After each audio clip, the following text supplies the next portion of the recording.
ختم تراو کی در رحمت یولوی باران دے د ټول مبارک شا الله لوی کړ احسان دے ختم د قرآن دے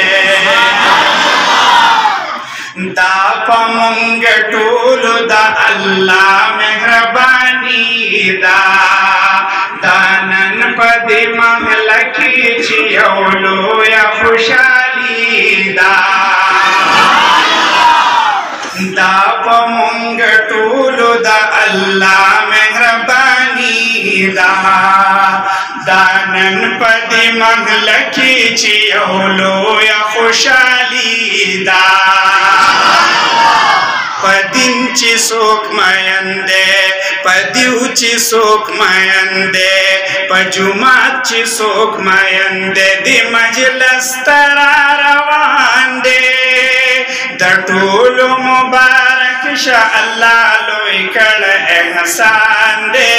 ختم دا قرآن دے